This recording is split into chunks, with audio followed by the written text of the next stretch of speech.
8h16, Florian Cazola, on parle ce matin de cette main-d'œuvre cachée qui a fait la renommée mondiale des chantiers de Et Saint-Nazaire. on parle plus largement du coup de Saint-Nazaire, de ces immigrés italiens qui sont venus garnir les rangs des ouvriers de la construction navale. Un livre leur rend hommage, la Little Italy de Saint-Nazaire pour les spectateurs de France 3. On le montre aux caméras. Bonjour Bruno Rossetti. Oui, bonjour. Vous êtes l'auteur de ce petit condensé d'histoire. J'ai même envie de parler de biographie familiale puisqu'il est question de vos grands-parents italiens dedans. Pourquoi ce livre, Bruno ? Bien, ce livre, je l'ai écrit parce que on arrive actuellement au centenaire de l'événement, de l'arrivée de 138 familles italiennes en 1924 pour construire le paquebot Île-de-France, qui fut l'un des plus majestueux bateaux que Saint-Nazaire ait pu construire juste avant Normandie. Comment se passe cette immigration ? C'est-à-dire qu'on va chercher ces gens-là ou alors ils fuient parce qu'il y a la crise économique en Italie également ? Ben, c'est un peu un mélange des deux, mais principalement on est allé les chercher, c'est-à-dire qu'il y a eu des émissaires des chantiers de Pinouette qui se sont déplacés sur les ports de Gênes et La Spezia, en Ligurie, où il y avait déjà une certaine appétence pour la construction navale.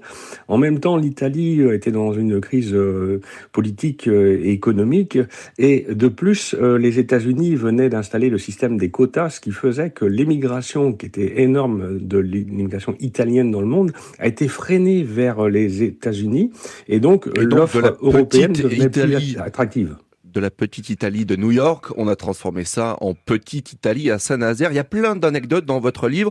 Simplement, j'aimerais que vous nous en racontiez une. C'est celle de l'immigration et du trajet en train de vos grands-parents avec cet épisode assez épique du côté de Saint-Lazare.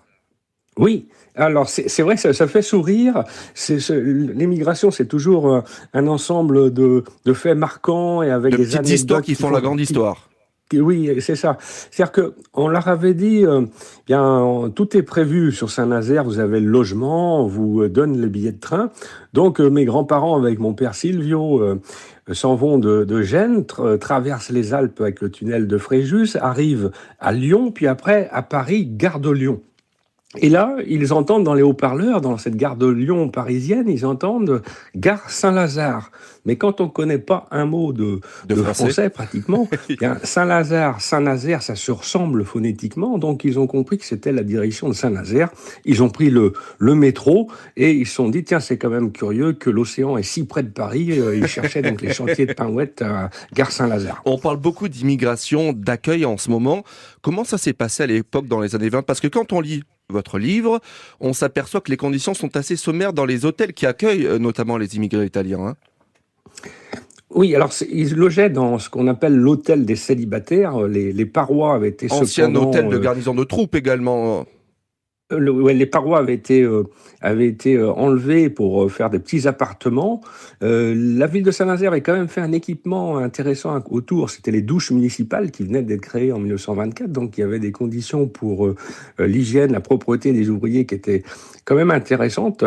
Mais ces Italiens, en fait, se sont sentis quand même bien accueillis. On est allé déjà les chercher. Et ce n'était pas pour des missions de quelques mois, c'était pour des missions de plusieurs années. Parce que pour construire un bateau tel que celui-là de l'Île-de-France, c'est quand même 3 ans de travail. Ensuite, il y a eu la guerre. Beaucoup sont repartis, rentrés au pays. Est-ce qu'il y en a qui sont restés ? Est-ce que cette petite Italie, mais en Pinouette, elle a demeuré au-delà de la guerre ? Alors, l'aspect très spécial de Saint-Nazaire, qui est unique pour le Grand Ouest, c'est l'existence de cette Little Italy, mais sur une période donnée, c'est-à-dire de 1924 jusqu'en 1940. Quand les Allemands sont arrivés, bien ils ont occupé l'hôtel des célibataires. Les Italiens déjà ont été ce que vous disiez, répartis à ça a droite donc à été gauche. très court. Et donc, il y a eu une sorte de diaspora à ce moment-là. Malheureusement aussi, certains sont décédés. Il y a eu des énormes bombardements, comme vous le savez,